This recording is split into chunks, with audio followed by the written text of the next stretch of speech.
Afternoon and good evening, everyone. My name is Nick Roth. I'm the director of the International Nuclear Security Forum. Before we start our programming today, I just want to make a few notes. We'll be using the Zoom webinar platform for the event today. This means that while participants won't be able to chat directly with the speakers or one another, you will have the question and answer function. Throughout the presentation and discussions, you may submit your questions to the moderator via the Q&A function, and I would encourage you to do so. It makes for a better event and discussion. The moderator will then set up the questions for the speakers to respond. Should you have any technical difficulties, please email Becca Earnhardt. She'll be putting her email address in the chat box. And we will be sharing the INSF information sheets after the event with all the participants so you can learn more about it. And I also wanted to clarify that this event is being live streamed. With that said, I'm proud to welcome you to the inaugural event of the International Nuclear Security Forum. We have a phenomenal discussion lined up today, but I first want to address a question that you all might be wondering. What is the International Nuclear Security Forum? The INSF grows out of the successful work of another NGO collaboration, the Fissile Material Working Group. The FMWG played a critical role in advocating for stronger nuclear security during the Nuclear Security Summit process and advocated for implementation of key commitments after it was over. Building on this legacy, the newly renamed International Nuclear Security Forum will work with new stakeholders, build stronger bridges to international experts, provide timely information to members, and focus on strengthening stakeholder knowledge and capacity inside and outside governments around the world. Rather than developing consensus positions for an entire coalition, the forum is focusing on strengthening the ability of stakeholders to do their jobs more effectively by identifying, creating, and supporting opportunities for collaboration and dissemination of members, products, and expertise. Every time I go to an international conference on nuclear security, I see a thriving community. Our goal is to create a space for that community between major international events. We are beginning to accomplish these goals in several different ways. First, by organizing international expert briefings on the status of nuclear security countries around the world. Today's event is going to be the first of this type of national nuclear security briefing. Second, by supporting capacity building activities for forum members. Third, by strengthening nuclear security policy situational awareness by facilitating information sharing amongst members and through our newsletter. And then finally, by creating forums for dialogues with policy makers. If you're interested in being part of this group as an individual, or you'd like your organization to formally join, please feel free to contact me at the email address in the chat box. I'd also like to direct your attention to our new website very quickly, where much of the forum's information will be available. So just to point out a few features on the new website, you can see the International Nuclear Security Forum's statement of principles, which summarizes sort of our organizing philosophies and principles. You can see the drop-down menu for that right there. You can see the beginnings of our research resources. If we scroll down a little bit, we'll be cataloging reports and articles and valuable resources from not just members of the International Nuclear Security Forum, but also primary source documents that would be helpful to researchers and to members. And then, of course, our previous newsletters filled with information about member events, past and future, and nuclear security policy news from around the world. And this site is just the beginning. We have plans to build on it in the future, creating more resources to support the international nuclear security community. Finally, I'd like to thank my colleagues at the Stimson Center for all of their work on this, the MacArthur Foundation and the Carnegie Corporation for their support, the International Nuclear Security Forum Board for their guidance. And I'd especially like to thank our next speaker, the International Nuclear Security Forum Board Chair, Ambassador Laura Holgate, whose leadership, generosity, and wisdom has been critical in making the INSF a reality. Without further ado, I'd like to hand things over to her and Dmitry Kovchegin to talk about the evolution of nuclear security in Russia over the past decade. Thank you. Thank you so much, Nick, and thank you for inviting me to be part of the revitalization of this important community. I'm proud to play the role of chair to your advisory board, and really look forward to playing my part in helping achieve the ambitious vision that you have laid out for us. So congratulations to you on your new role in this regard, and welcome to all of those on the call and to the members of the INSF. It's great to be with this community. I am here this morning to introduce our speaker, Dmitry Kovchegin. He's a member of the INSF. He is an international nuclear security consultant, and he's a member of the Peer Center Advisory Board. His educational background is in the Moscow Engineering and Physics Institute with a program on security, accounting, and controls of nuclear materials.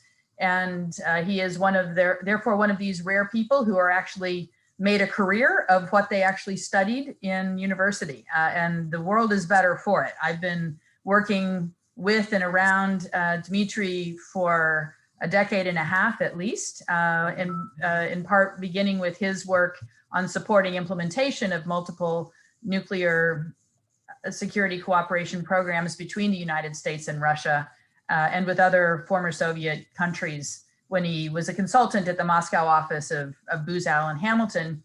And since 2013, he's been an independent consultant working on these same topics. In addition to his main engagements, Mr. Kovchegin contributed to multiple research projects covering the issue of nuclear security and served as an author or co-author on multiple publications on this topic. He is also a frequent and partner with us at the Nuclear Threat Initiative, serving on some of our advisory panels and writing documents for us and research as well. And so it's a special pleasure to have the chance to be on the screen with Dima today. He is also a member of the Peer Center Advisory Board, the leading Russian NGO covering the issues of nuclear security and nonproliferation since 2015. Now, as the agenda points out, our topic this morning is going to be the status of Russia nuclear security. And this is an especially important topic because there has been very little visibility into that from the West, and especially from those in the United States who look at the challenges of nuclear security in Russia and who may have worked on aspects of that historically when the cooperation was more robust. What's exciting is the amount of information that Dmitry will be able to share with us this morning. And then I look forward to a rich conversation after we hear from him and his presentation. So Dmitry, the screen is yours. Thank you, Laura, and thank you, Nick, for this kind introduction. And good afternoon, good morning, and good evening, everybody. And it's a big honor to speak on the launch event of International Nuclear Security Forum, and I actually welcome this transformation from Fissile Materials Working Group to International Nuclear Security Forum, because I do believe that we need to go international as nuclear security community used to be very US-centric, and it is good in terms of expertise, but it is not good in terms of commitment from other important participants. So we do need to go international. We need to involve more people in our work, and I hope this transformation will be helpful for us. Nuclear security in Russia is a vast topic, and we can probably spend days and weeks speaking about this topic. But for the purpose of this event, I would like to provide some brief background because I'm not sure that everyone knows the story of Russian nuclear security very well. And then I will turn to current status of nuclear security in Russia. And then after some introduction, after my presentation, we will be able to discuss any questions you might have. I'm sorry, I need to start my presentation.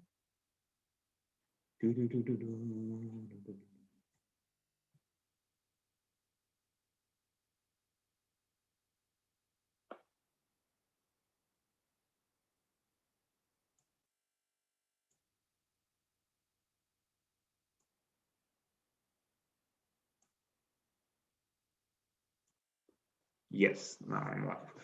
So I will make some brief introduction, and then we will have a chance to discuss in more details whatever questions you have. So Russia inherited vast Soviet nuclear complex and Soviet security practice. As of the end of the Soviet Union times, Russia had produced a huge amount of nuclear materials that can be used for weapon purposes. Russia had dozens of sites working with weapon-grade nuclear materials. Thousands of people with sensitive knowledge and access to nuclear materials worked at Russian nuclear organizations. And nuclear security was quite different from what we have right now.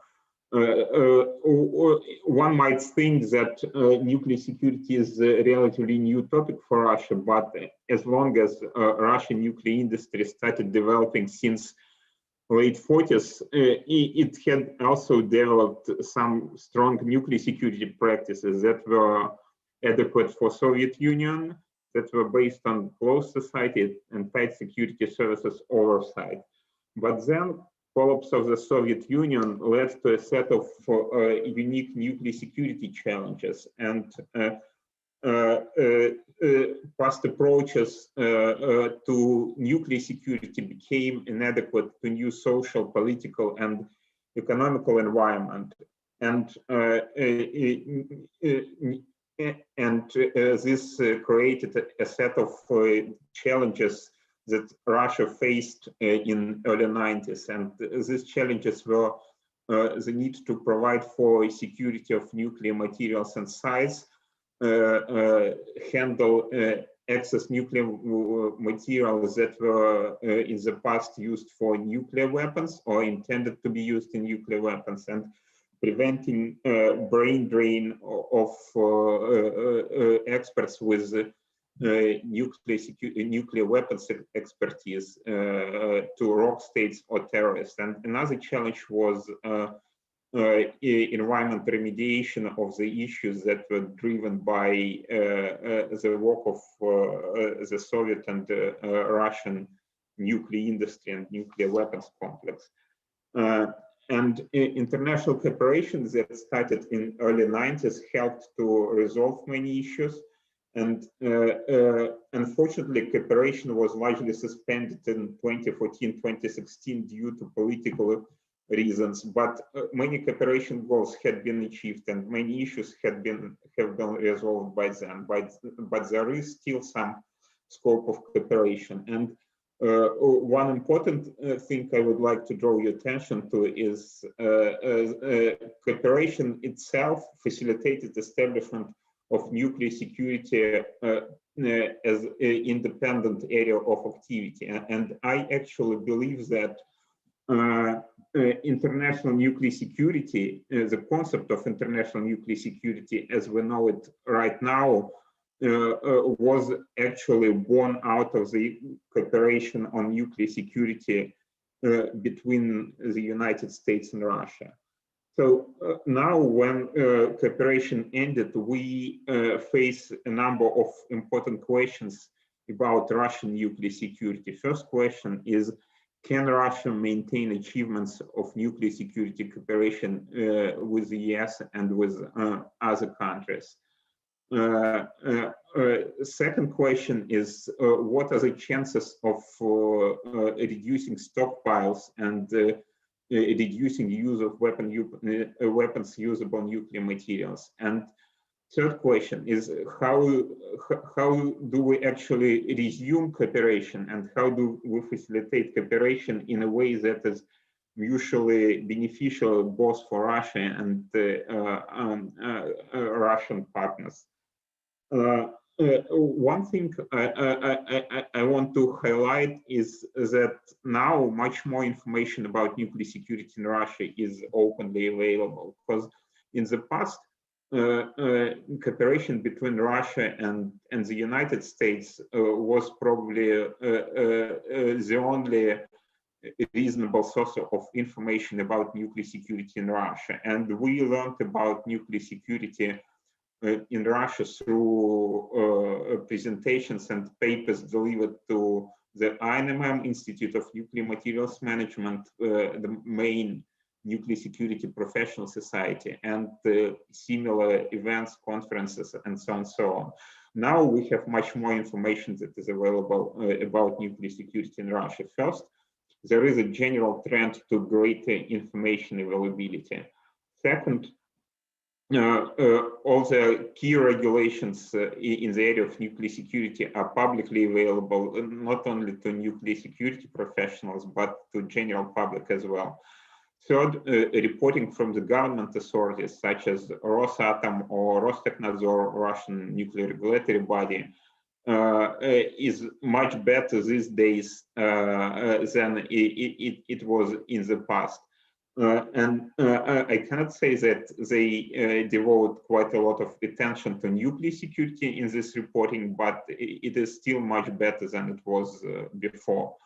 Then every website now have every nuclear site now has a website, and they publish quite a lot of information there as well. And the last, but probably the most valuable source of information is government procurements information system, where you can learn a lot about nuclear security developments in Russia and how nuclear sites and nuclear industry in general handle nuclear security. So what can we learn based on the information obtained from these sources? And first, there are quite a lot of good news and regarding the question of Russia's capability to maintain nuclear security when there is no external support from the United States. Funding is available to support nuclear security, and that was one of the major concerns when cooperation ended. There is a much better economy situation in Russia now compared to what we had in the 90s when the whole issue of nuclear security in Russia emerged. Nuclear industry as a whole enjoys greater support from the federal budget and from the Russian government. Overall security is a priority, so nuclear security is getting proper attention as well, and is supported with funding that is more or less sufficient. Funding for nuclear security proper is in the range of hundreds of millions of US dollars, and it is comparable to what Russia got from the international cooperation before 2014. And this amount includes, let's say this amount is what replaces financial assistance from the international cooperation, and it covers expenses and categories that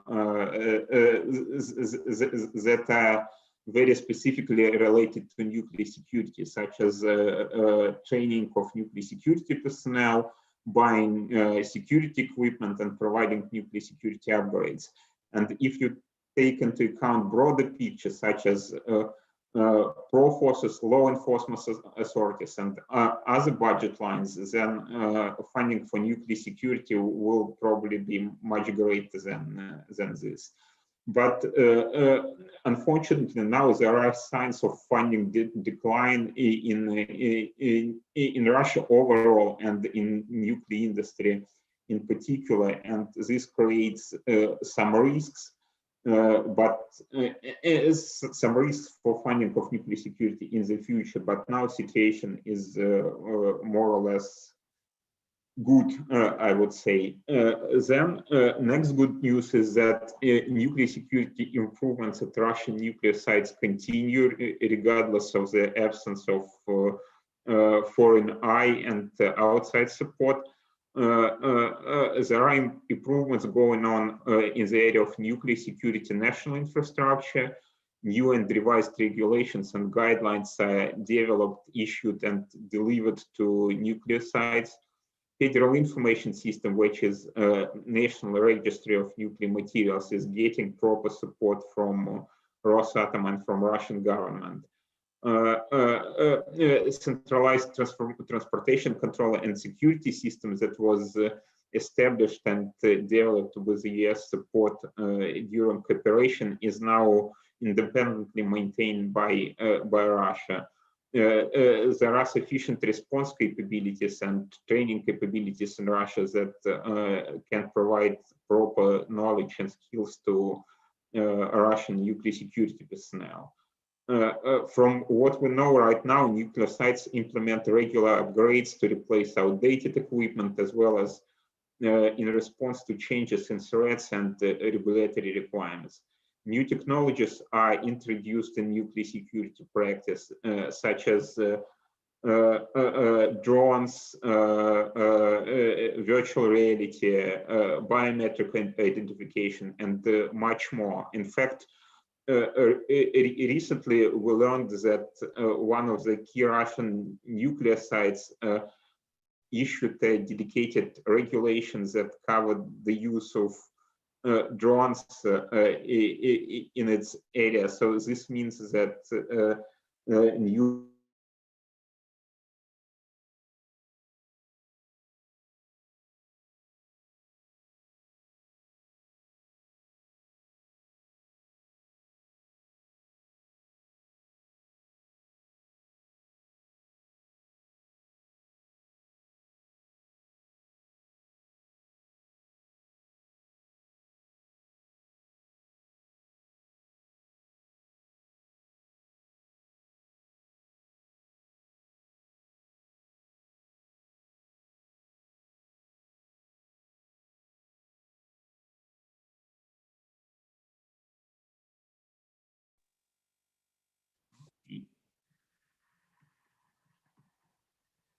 I'm sorry, I guess I lost connection and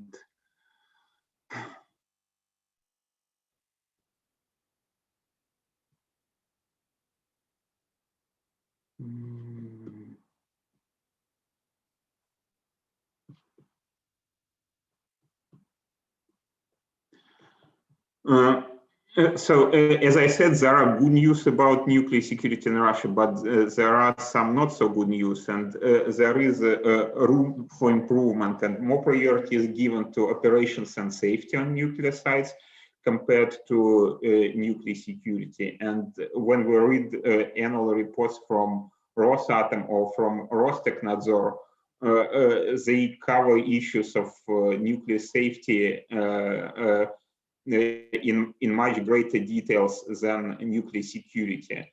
Then implementation of certain best practices that are common, let's say, in the US or other Western countries is lagging behind.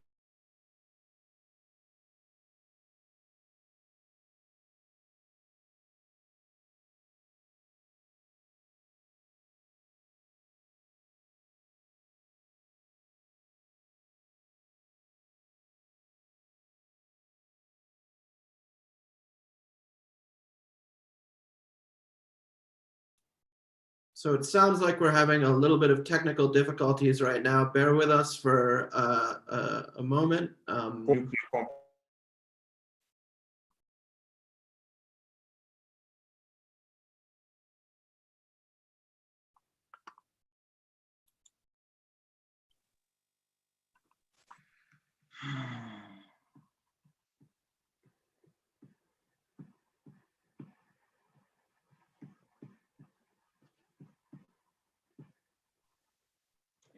And the weakest link is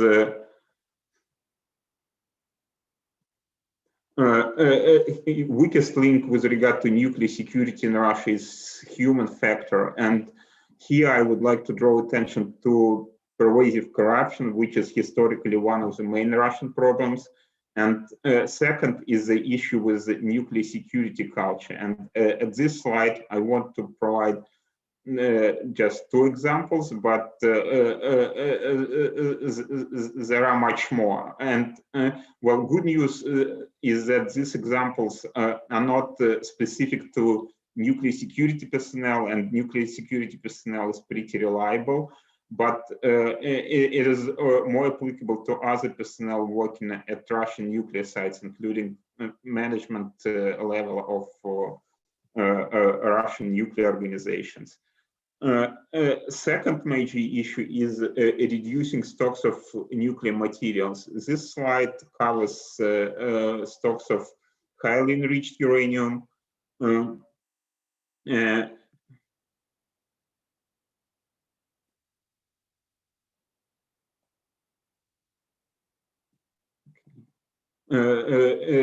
highly enriched uranium, and I will cover weapons grade plutonium at the next slide. Speaking about highly enriched uranium, production stopped in late 80s, and then Russia resumed production of highly enriched uranium in 2012. HU-LAU agreement, which is one of the major cooperative efforts between Russia and the United States, helped burning 500 tons of HU in the US reactors, and this reduced amount of HU available in Russia from 1,200 tons to just 700 tons. And this cooperation completed in 2013 without follow-up, unfortunately, but there is some potential for burning HU in a remix fuel for light water reactors.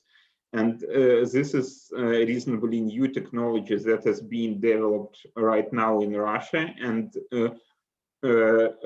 Rosatom approved investment in this technology last summer, and hopefully it will be completed in several years, and probably will help reduce the amount of HU that is available in Russia. So this technology implies use of recycled spent nuclear fuel from light water reactor and adding HU enriched at around 20% to make new nuclear fuel that is going to be burnt in light water reactors. Russia also extensively uses HU for research and naval propulsion purposes. Over 100 facilities in Russia use HU of various enrichment for research and to fuel reactors that are used for naval propulsion in Russian Navy or for Russian icebreakers. And there is no clear path for downsizing HU use in Russia. Probably our best chance is the drive for economic and organizational efficiency that is quite common in Rosatom right now, because Kurchatov Institute, that is a key nuclear research organization in Russia, took organizational control over many other research organizations in Russia, and now control a large share of reactors burning highly enriched uranium. So now, as long as we have HU-fueled reactors under control of a single organization rather than several other organizations, then we can probably consider optimization and shutting down several reactors using HU. Speaking about weapons-grade plutonium, production of plutonium in Russia stopped has stopped already. Last reactor that was used to produce weapon-grade plutonium was shut down in 2010, and last plutonium was separated from the spent nuclear fuel irradiated in these reactors in 2012. Plutonium Management and Disposition Agreement, which is a major initiative, which was major initiative between the United States and Russia, intended to dispose 34 tons of weapons-grade plutonium, was suspended over disagreements with the US due to disagreements between Russia and the US regarding the disposition paths used in the United States and political tensions. But Russia promised that it is not going to use plutonium subject to this disposition agreement for defense use and keep it in storage. And good news is that all infrastructure that is necessary to implement disposition agreement is now available. Russia managed to build a MOX production facility in Siberia, and the BN-800 reactor is capable of burning sufficient amounts of plutonium, probably in the range of 2 tons of plutonium every year. And now it burns plutonium from civilian stocks, but it can easily turn to weapons-grade plutonium. So speaking about civilian plutonium, there are growing stocks of separated civilian plutonium that is obtained from reprocessing of spent nuclear fuel of Russian light water reactors. And there is a growing reprocessing capacity in Russia. Until recently, there was only one reprocessing plant in Russia at Mayak, and recently there was a second reprocessing plant commissioned at Mining and Chemical Combine in Zheleznogorsk in Siberia. This second plant added capacity of 250 tons of spent nuclear fuel reprocessing per year. And this is pilot facility, as Rosatom is going to build a new, much capable facility based on the experience using this new pilot facility. And reprocessed SNF, spent nuclear fuel, is used for plutonium obtained from spent nuclear fuel is used for MOX fuel as part of closed nuclear fuel cycle policy in Russia. So basically, original idea was using weapons-grade plutonium to make this fuel for BN-800 reactor. Now we have civilian plutonium used for this purpose. So if the United States and Russia manage to resume cooperation in this area and achieve agreement on future terms of disposition, Russia will be able to jumpstart plutonium disposition, because all the infrastructure is available right now. So now let's speak about the current state of international cooperation. As I said, Russia had a hugely successful nuclear security cooperation with the United States and other countries between 1992 and 2014. And this cooperation was suspended in 2014. And I'm an optimist, and I prefer to use the word suspended rather than terminated, because I do hope for a resumption of cooperation in the future. So this cooperation was suspended due to Crimea crisis, but this crisis only triggered breakdown. But overall cooperation fatigue created fertile ground for this, because Russia and the US cooperated for over 20 years, and there were a lot of issues with cooperation which Russia didn't like, and there were issues that US didn't like. And in general, Russia considered this cooperation as unequal and felt itself as a recipient and minor partner within cooperation, which was not felt very good for Russian pride. But cooperation still continues with certain countries such as Norway, Italy, and Japan. And this cooperation, this limited cooperation, includes foreign funding obtained from these countries, It includes meetings between teams in Russia and from Russia and from these countries. It includes site visits and all other things that were common for US-Russian cooperation. So, and this raises question if there is anything special about the US-Russia love and hate relationship that prevents cooperation between our two countries right now, because Russia can continue cooperation with other countries. And International Atomic Energy Agency, which is common venue for cooperation on nuclear security issues, Russia continue cooperating there. But I believe that Russia's contribution is much below Russia's potential. Russia do provide financial support to IAEA. Russia takes part in regular conferences and other events related to nuclear security. Russia provides some nuclear security training to IAEA members, but I believe that Russia can actually provide more, and resources available to Russia, both financial and in terms of nuclear security expertise, allow it to contribute to a great extent. And there is a good example of Russian contribution when you go to the major nuclear security event in IAEA, like ICAN's conference last February, and read through the list of participants, you see that the list of participants from Russia is reasonably short, and the level of participants is not comparable to attendance from other countries.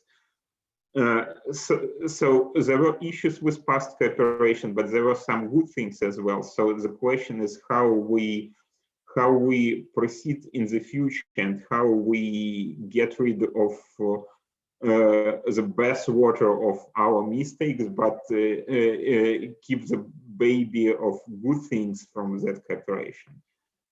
But Russia also now play more active role in supporting development of national nuclear security infrastructure in partner countries. And this is mostly implemented through nuclear power plant construction agreements between Russia and other countries. And nuclear security support is now part of the contract package. It was not the case in the past, and Russia started adding this cooperation, nuclear security issues to cooperation package just recently. And as part of this cooperation, Russia provides regulatory support to other countries.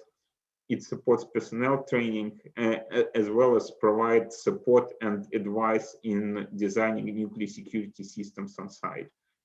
And this slide provides some assumptions for future nuclear security cooperation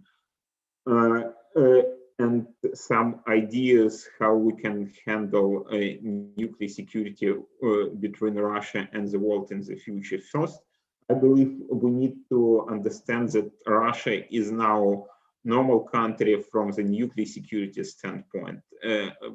Back 20 years ago, it was probably one of the weakest links. It had a lot of nuclear materials and nuclear sites, and the nuclear security was not adequate. Now major gaps are closed and nuclear security is much better in Russia.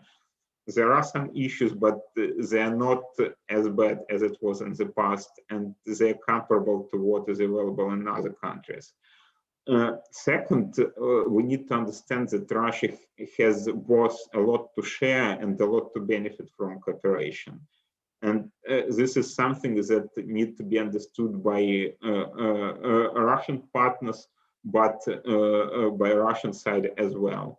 And third, nuclear security must be part of a broader nuclear cooperation package and should not be hostage by cooperation or the lack of cooperation on other areas as such as nuclear energy and nuclear science. I'll probably stop here, and if you have a desire to learn more about nuclear security in Russia, I invite you to check our website, russiannuclearsecurity.com, that covers current developments in Russian nuclear security. And if you have questions, and if I'm not successful answering these questions during this event, you're free and you're welcome to contact me via email. Thank you. And I'm sorry for interruptions with video. Well, thank you, Dmitry. I think we were able to understand 99% of what you were sharing today, despite the challenges. Okay. And maybe if you can stop sharing, that'll reduce the load on the. Oh, on the yeah. I'm sorry. And we can continue. I'm really pleased to see the variety and depth of questions in the Q&A. So we will get to that in a minute. But I had a few questions I wanted to share. I wanted to ask you about. One of the things that Russian officials like to say when talking about, is there a possibility for U.S.-Russia cooperation around nuclear materials, is yes, in third countries. And then, you ask the question underneath that, well, what and where and, what specific ideas exist there. Can you offer any thoughts either about what you think the Russian government means when it says that, or areas you think would be particularly constructive in this kind of third country context of the potential for U.S.-Russia cooperation? Well, I think that to some extent it might be just an excuse not to cooperate in Russia without providing any specifics about the potential areas for cooperation in third countries. So I do believe that there is a potential area for cooperation in third countries, but I'm not sure that Russian government and Rosatom agrees with me about potential areas for cooperation, but I can probably suggest some of them. So first, I believe that Russia needs to more actively support IPAS missions, because Russia cooperates quite a lot with other countries on nuclear power plants construction, nuclear research reactors construction, and so on. And Russia started providing some nuclear security support in these areas. But as far as I understand, Russia doesn't do a lot in terms of checking. Partner countries have substantial and sufficient nuclear security infrastructure. And what Russia asks for right now is just assurances as part of nuclear suppliers group guidelines. And I think that Russia can start requiring IPAS mission as part of the prerequisite for future cooperation with these countries. Second potential area, well, we can definitely continue cooperation on removing HU from other countries, and this is probably a good example that we can cooperate if we acknowledge the value of cooperation and if we see potential issue. Because this cooperation goes on regardless of disagreements between our two countries. And the third area might be supporting developing nuclear security infrastructure and providing training to other countries. And I believe Russia can do more in this area on a multilateral basis rather than part of bilateral relations with these two countries, between Russia and partner countries. But I believe this is actually a good question, and it probably requires much deeper research. And I'm not very optimistic about cooperation within the framework of commercial projects like nuclear power plants construction, well, there is an issue of competition, and I don't think Russia would be willing to allow others, and vice versa. Our partners outside of Russia would be willing to allow Russia into this project. So, on general, yes, cooperation is possible. Cooperation on specific nuclear projects, I think it is doubtful. Yeah. I would tend to share your view on that point, but in respect to that bilateral cooperation that is going on between Russia and their nuclear clients, if you will, is it do you have any information about the quality of that? There is a strain of discussion as we talk about U.S.-Russia commercial competition on nuclear, that the U.S.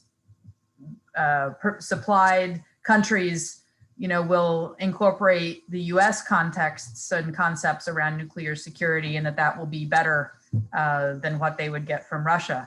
But I'm curious what you know or what you can say about the quality of that assistance. Oh dear, I don't know if we've lost him again.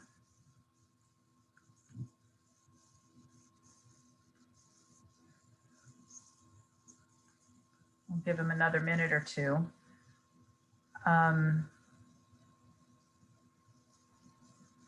These are the challenges of beaming images around the world. Yes. Oh, there he's back. I'm sorry, I lost you. Can you repeat your question?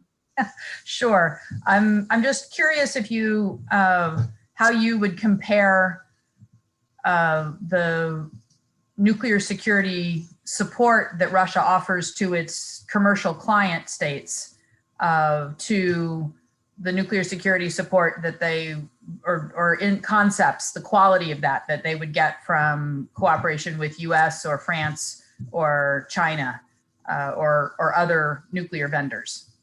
Well, I believe that the level of expertise that is available in Russia is quite high, and support that Russia can provide to less developed countries, to its nuclear clients, is comparable to what they can obtain from the United States, let alone, well, I think that Russia is probably comparable to the US in terms of nuclear security expertise, and better than China or better than France.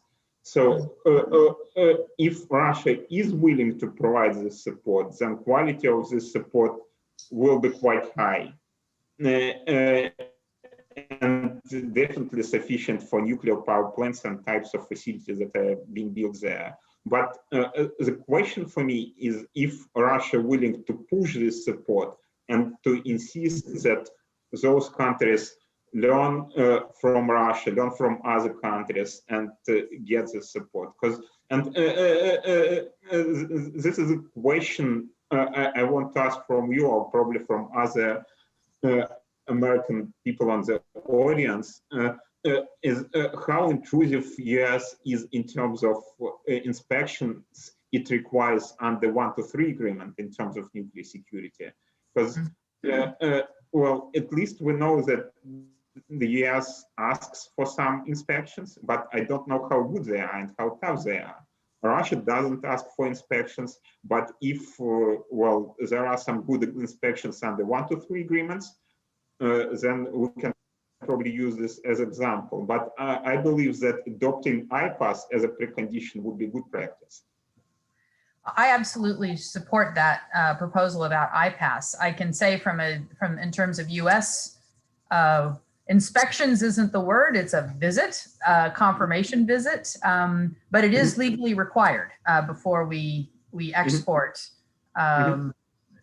nuclear materials, particularly weapons usable nuclear materials. And the judgment is made that against the current standard, the current version of the IAEA's nuclear security guidance, the Information Circular 225 in its most recent version. And so It's a set of experts from the State Department and the Nuclear Regulatory Commission who evaluate a particular site against those against the 225 expectations and identifies areas that need to be fixed before the export can take place.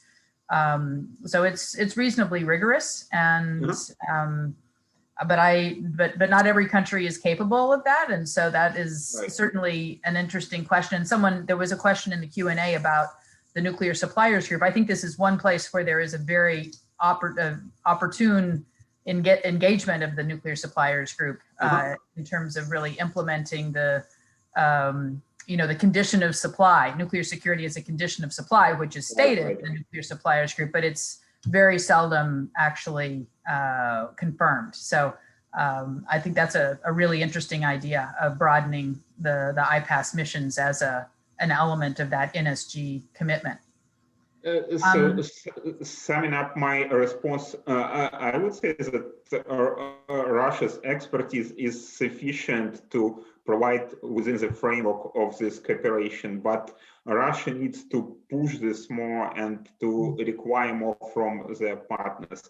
And in fact, in terms of the US support, I think there is so-called indirect support, because Russia benefited a lot from the US cooperation in terms of regulation, in terms of knowledge, in terms of training capabilities. And let's say when I looked through the licensing base for the nuclear power plant in Turkey, in Akkuyu, basically a set of requirements that is going to be used for licensing of new nuclear power plant.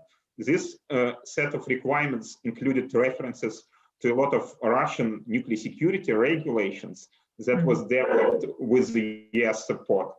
So there is some dissemination of best practices. It is not as intense as I want it to be, but I think there is an expertise, but we need to push it more. Russia needs to push it more. That's a really interesting point, Dima. Finally, I just want to your point about Russia's underperformance in the IAEA. In other words, it's not contributing at the level that it could. My experience in my work with Russia within the context of the IAEA is that Russia is frequently a voice, trying to reduce the role of the agency in nuclear security, that they're often challenging efforts to bolster and expand and raise the level of guidance documents, and which is you'd think would be contrary to their own interests as one of the largest holders of nuclear material. But I'd be curious in your explanation of why Russia is often a negative or at minimum cautionary voice within those conversations in Vienna, and if so, how might that be adjusted? Starting from the end, I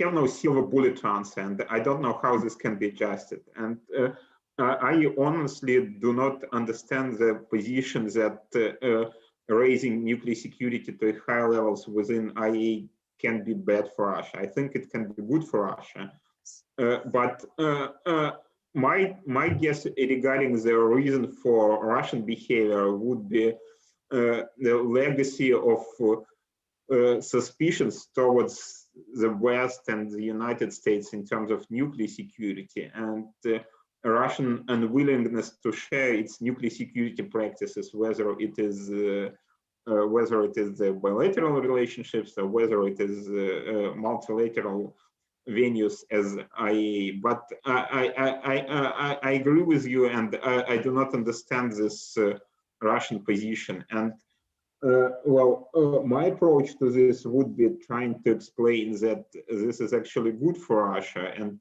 trying to find the reasons why it is good for Russia, trying to explain the reasons why it is good for Russia.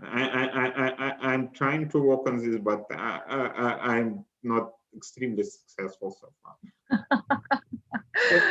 Because Russia believes, I guess Russia believes it is a sort of competitive tool against Russian nuclear energy service offerings on the world market. Yes, no, it's a fascinating debate about how this goes. So we've got 33 questions, and I will now let Nick have the fun of trying to summarize and collect like questions for Dmitry, and if there's something I want to chime in on, I will do so. Nick, go ahead. Thank you, Dima, and thank you, Laura. It was a great presentation and a really excellent discussion. I'm looking. We do have a lot of very excellent questions, and I'm going to select a few to ask. And the one I want to start with, because I think it is right up your alley, Dima, and maybe provides you with an opportunity to talk about some of the work you do in this space is, could you talk about how much public sharing of information about nuclear security is done in Russia now? And maybe you could talk about some of your work in helping to catalog that information. Well, as I mentioned in my presentation, there is much more information available right now, and it is not like specific to it is not very specific to nuclear security. So basically, you cannot find the information that would be arranged along the lines of, let's say, UN Security Council Resolution 1540 and providing Russian reporting on this, or along the lines of Infer 225. But if you know nuclear security and if you understand how nuclear security works, then you can get a lot about the status of nuclear security in Russia. And nuclear security information per se is much more available right now in terms of regulations.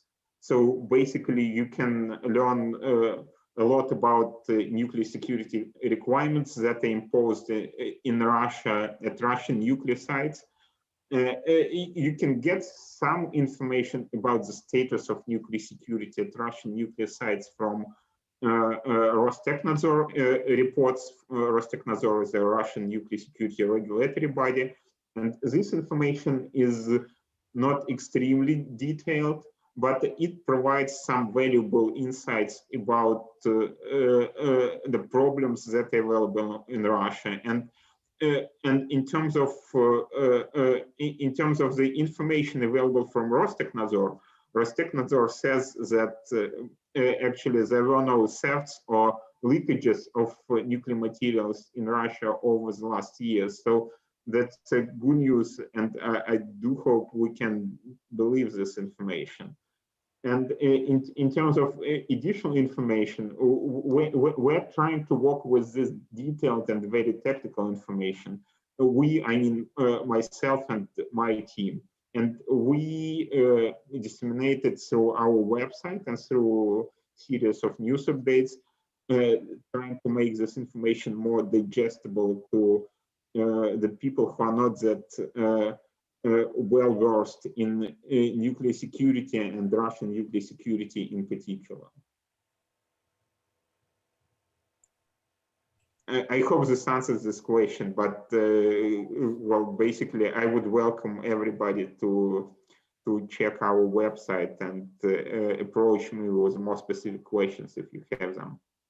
No, that was great, and I think your work on your website really has revealed how much information is out there. I mean, it's an incredibly valuable resource. And well, in fact, and there is another question I have probably for you, Nick. Sometime when I look through information that is available about Russian nuclear security, I think that I want to know the same information about the US nuclear security, and I do not know where to look for.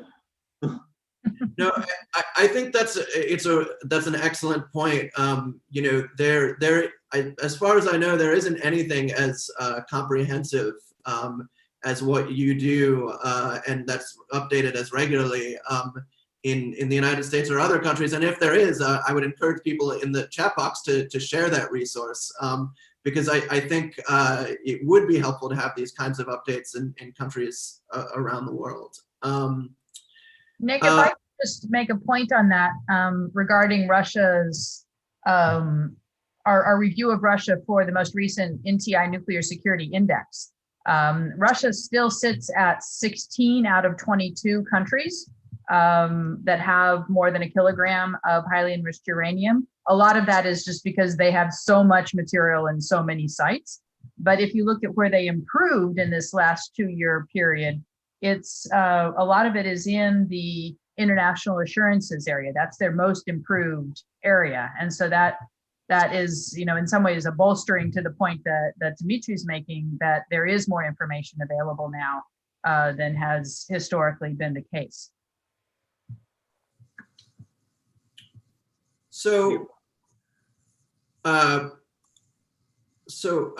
moving on to a new topic, line of subject of questions, is you talked quite a bit about security culture and the human factor in nuclear security. One of the questions asked about, you know, what is being, if the human factor is the weak link, you know, what programs are being implemented to address that issue, and sort of connected to that is how engaged is the Russian public on issues of nuclear security?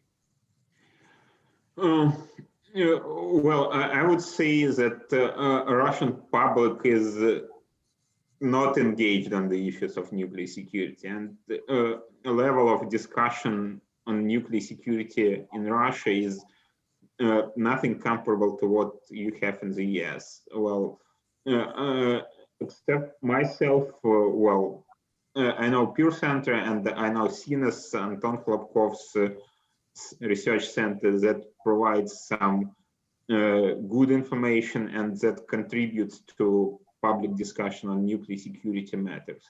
Other than that, I cannot say that public discussion contributes a lot to nuclear security in Russia. And in fact,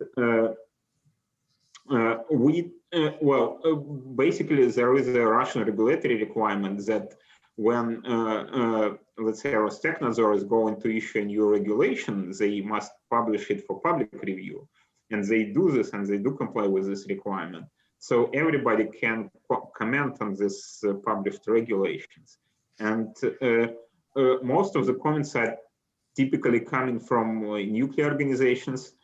And when we, well, I and my team comment on those regulations, people are getting very surprised that there is somebody outside of the regular domain of nuclear industry is interested in discussing nuclear security. So to me, this is a good evidence of the status of public discussion on nuclear security in Russia. And I forgot the start of your question. It was about like nuclear security culture and can you... The programs to impact the human element of okay, yeah, got it.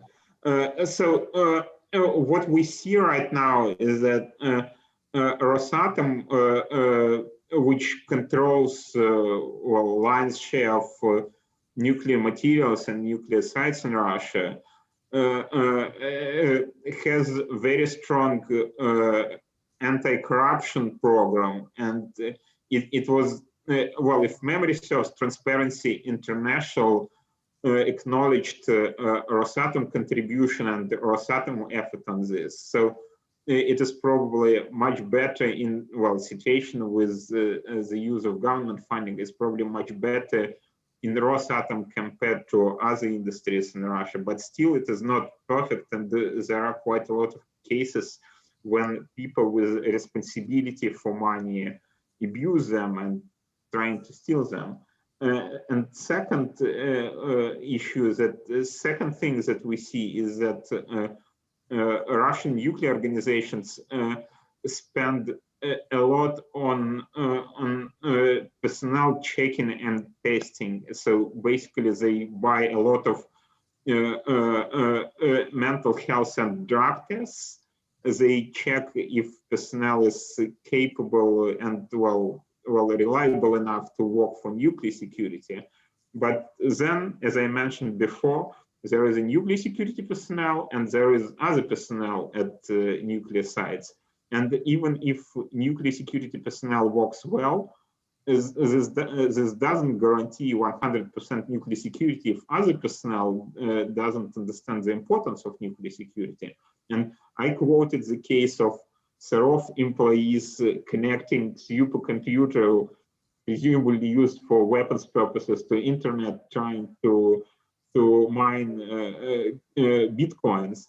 And these were not nuclear security personnel. This was other personnel, but there is a huge impact on nuclear security. So I believe that nuclear security personnel is addressed in terms of nuclear security culture, but other personnel working for nuclear sites is an issue. And I believe that leadership of Russian nuclear industry and top managers and directors of nuclear organizations in Russia need to pay more attention to nuclear security and need to have nuclear security as part of their performance indicators. So this would be helpful. But in terms of addressing this specific issue, I don't believe that current programs are sufficient. So just to that point, in terms of the index findings, the for the security and control measures portion of the index, Russia scored the lowest in security culture and cybersecurity, but that they are at the median of the rest of the countries that were considered. So they're about, in the midpoint there. By contrast, the on-site physical protection is significantly below the median in Russia. So there is also, without dismissing the point that you've made about insider threat, in security culture, those are issues that are, that every country deals with. There's still more to do on physical protection. Right. And actually, speaking about cyber, we see quite a lot of investment in cyber, but there is still no guarantee that this investment goes the right way. And basically, resources are available, but in terms of we're not sure if these resources are going the right way. And that was actually, I'm glad you mentioned that, because that was one of the questions that was asked in the chat box. I'm going to stay still at the site level for the questions for the time being, and we can expand out as we go along. You talked quite a bit just now about answering the human element, and I apologize for not saying who had asked these questions with the previous questions. I'll do that from here on out. Scott Roker was wondering more broadly, do you have a sense of how Rosatom policies are being implemented at the site level? How consistent or comprehensive do you think implementation is?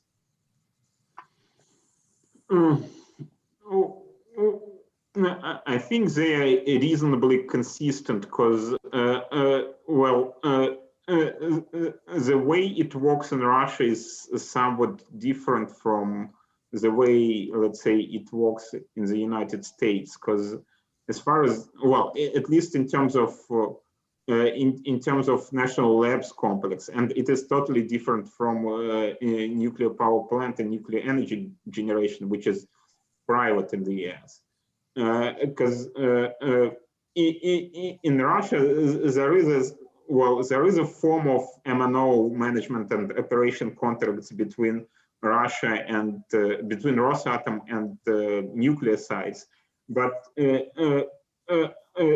sites, I don't think sites see this as their contractual obligations, but they still see Rosatom as a ministry overseeing them. So there is a huge risk for nuclear site management and nuclear site as a whole not to comply with Rosatom directives. And in terms of regulatory oversight, well, I think there is an issue with regulatory oversight in terms of insufficiency of inspection staff, but in terms of enforcement, Rostechnadzor is an authority for Russian nuclear sites, and they're concerned about Rostechnadzor inspections. They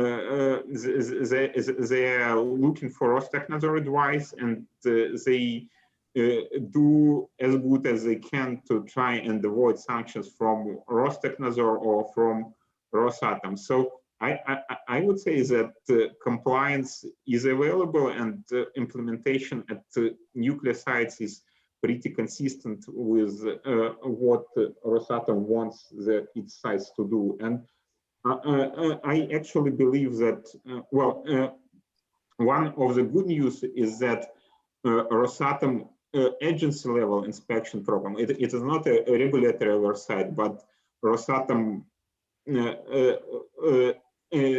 let's say, Rosatom internal inspections that were developed as part of cooperation between Rosatom and DOE are still ongoing, and they are maintained and they are financially supported by Rosatom. And Rosatom probably conducts the same amount of inspections this year using its own money compared to what were under the bilateral cooperation when the US paid for Rosatom inspections. So Rosatom makes sure that facilities comply with nuclear security requirements. And so, staying on this theme of implementation, Leon Ratz asked a question that is the topic of something I've been looking at in countries around the world for the last year, and I think it's an important one. Could you talk about how you think COVID-19 has impacted nuclear security in Russia, either at the site level or at the regulatory level? What do you think is, what have you seen to be some of the impacts? Hi, Leon.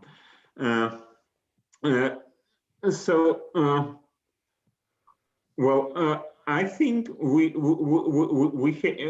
not have a complete understanding of the overall impact in terms of the current operations. I would say there is no substantial impact on the regulatory side, because some inspections were cancelled at the beginning of the whole thing, but then because some amendments were introduced to the legislation that included some waivers for inspections, but then it was rolled back, and basically Rostechnadzor has full authority to go and inspect sites right now. But there were still some inspections that were cancelled this year. And in terms of current operations, concern would be that critical staff is getting sick, but as far as I understand, Rosatom took some bold measures from the very beginning, and situation in Rosatom, at Rosatom sites and in Rosatom cities on average is better than in Russia overall. So hopefully there will be no substantial impact from COVID on the security, but it can slow down some other projects like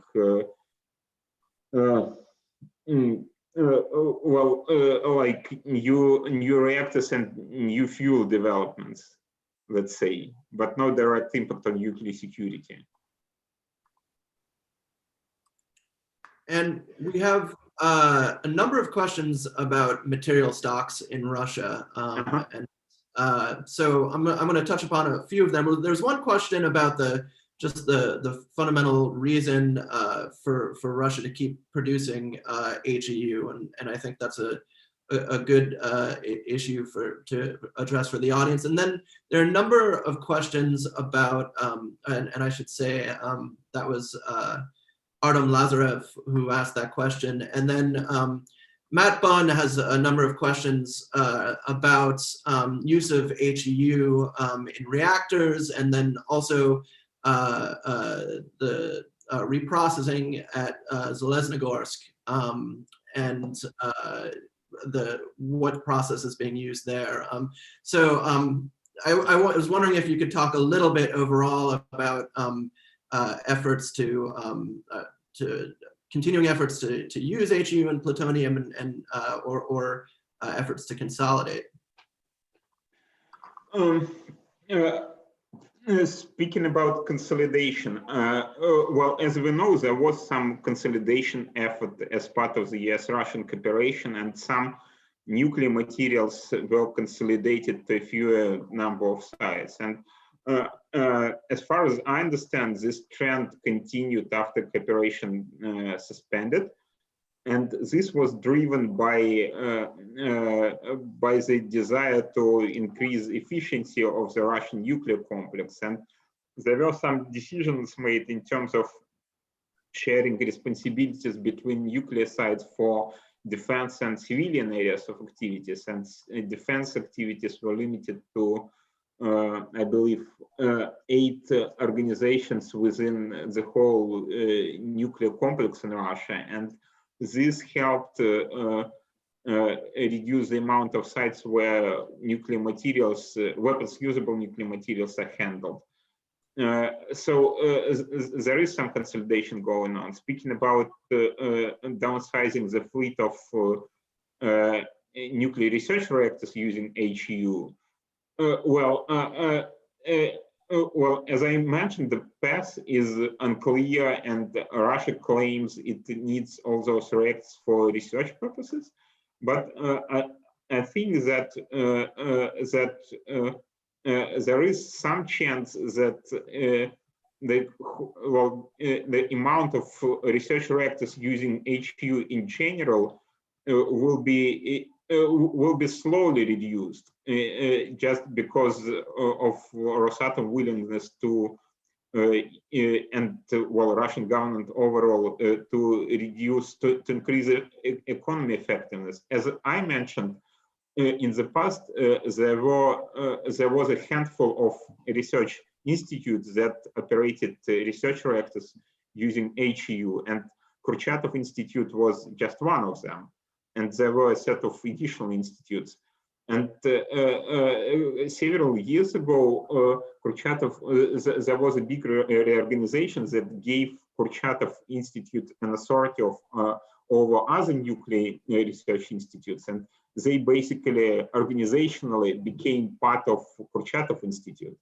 So when in the past we thought that management of every research reactor would like to keep control over HEU because of some potential financial benefits. And now there is a different structure of management control, and there is a single control center in Kurchatov Institute. So there might be some desire to, and Kurchatov Institute as an organization probably controls like 2 dozens of HEU fueled sites and HEU fueled research reactors and some critical assemblies. So there is a good reason for them to reduce the amount of operated HEU reactors. But there are still other organizations. And in terms of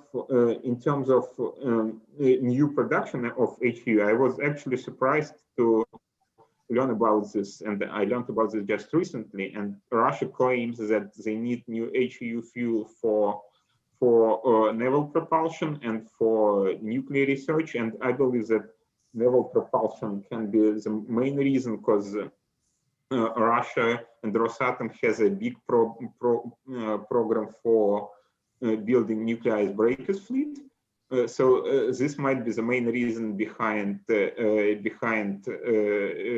new HU production. But the problem is that we do not know what is the capacity of this new HU production line, which is in Zelenogorsk, one of Rosatom closed cities, and it is the only site that currently produces HU. So, and we do not know what is the output of the line and if it is actually used.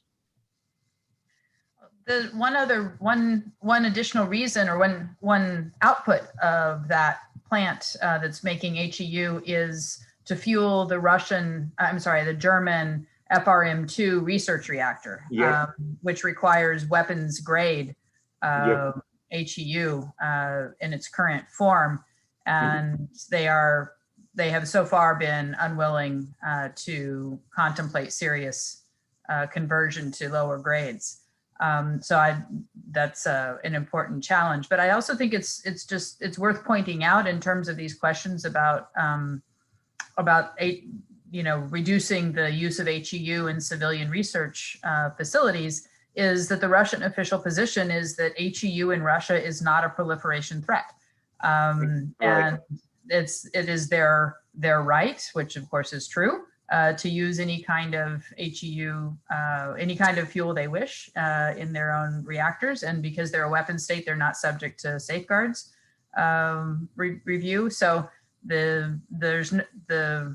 I think that's why Dima is right about it's going to have to come from some kind of an economic incentive or some kind of sense of an overall rationalization of the research holdings. But it also may need to get rid of some of the perverse incentives. As you pointed out, Dmitry, the operators themselves may have financial interest in keeping HEU. At one point, I learned, I don't know if this is still true, that there was a bonus paid to those facilities because of having highly enriched uranium on their site. And so that's whether or not that's still happening. But those are the kinds of things that reinforce the instinct to protect what one has, because once it's removed, the opportunity to get it back for some purpose in the future is much reduced. Yeah, and well, I'm not sure if this kind of bonus still exists, but as I mentioned, let's say a research reactor, peak research reactor in St. Petersburg, that is part of St. Petersburg Nuclear Physics Institute. St. Petersburg Nuclear Physics Institute used to be independent research institute. Now it is part of the bigger Kurchatov Institute. So now Kurchatov Institute management sitting in Moscow controls research reactor in St. Petersburg and get all the bonuses. So understand that peak reactor is something special.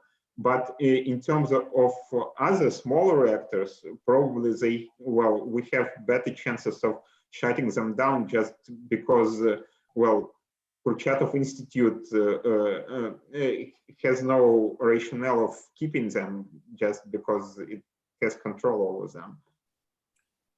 So we're quickly running out of time. This has been a phenomenal conversation. I want to make sure we touch upon international cooperation a little bit. And one of the most important events in the nuclear security space next year is going to be the review conference on the amended CPPNM, Convention on the Physical Protection of Nuclear Material.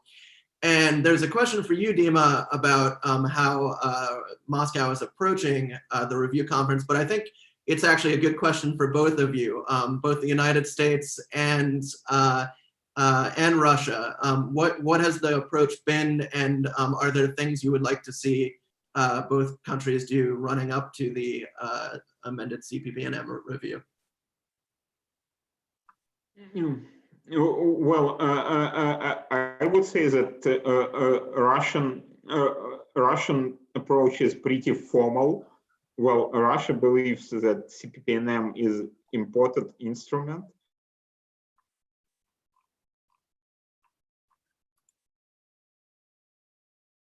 I think we've we may have lost Dima. So from an NTI point of view, we have been promoting some very specific outcomes, as well as from the review conference, as well as how that conference is conducted and the kinds of conversations that are had there. And based on what we learned about last week's preparatory meeting for that review conference, it sounds like that Russia may be on board with some of the most important pieces, one of which is to have NGOs participate in some way in the review conference itself. Exactly how is still to be determined. The other is that there now seems to be taken for granted that the review conference will make a determination to hold future review conferences, which, as many of you who've been following this topic know, was not a foregone conclusion. I think there's still a conversation about how frequently those would be held and how to keep them from interfering with or occurring simultaneously with other large nuclear security conferences that have their own rhythm. So I think there's some modalities there, but I think but my understanding is that Russia was on board with both of those positions, which is really important. The other issue, though, is what countries bring to the discussion.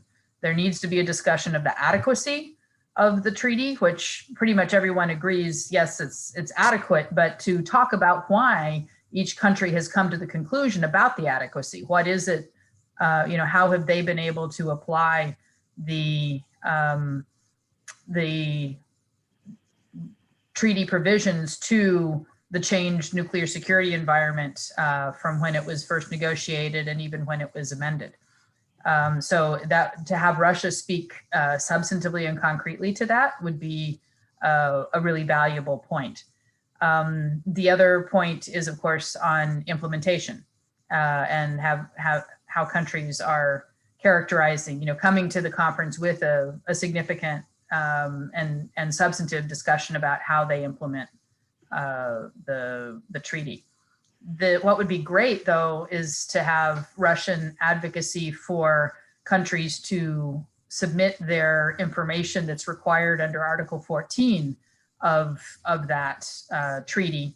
Many, I think over half of the countries who are states parties to the amendment have not yet submitted their revised information to the agency, to the IAEA as the depository, on how they're doing that implementation. And Russia could do a lot to work with other countries to help them complete and submit those kinds of information as part of the general Russian support, as Dmitry said, the formal support for the treaty overall.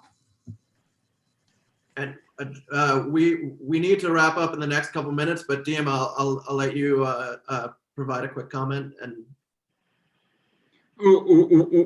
well, as I tried to mention before, my connection dropped again. I was actually surprised to hear what Laura just said about Russia's role, because my understanding was that Russia is drawing the line between the need for CPPNM and between physical protection being the sovereign responsibility. So that was good news, I would say. so we have come to the end of our time for this. I don't know if either of you want to give a quick last comment, or we just want to close out. Well, thanks again for having me as part of the first event. It was a great honor, and it is probably the largest audience I have ever spoke to. Well, I believe we're going to post some materials on the website following this event, and Nick, are we going to have all the questions collected from the chat? Good. Yes. So I can probably try and provide answers to this question through other media. Well, thank you both for this phenomenal discussion, and thank you to everyone who came to attend. This was a really terrific conversation. For those of you who are attending, don't forget to check out the International Nuclear Security Forum website. Stay tuned for future events, and thank you all again.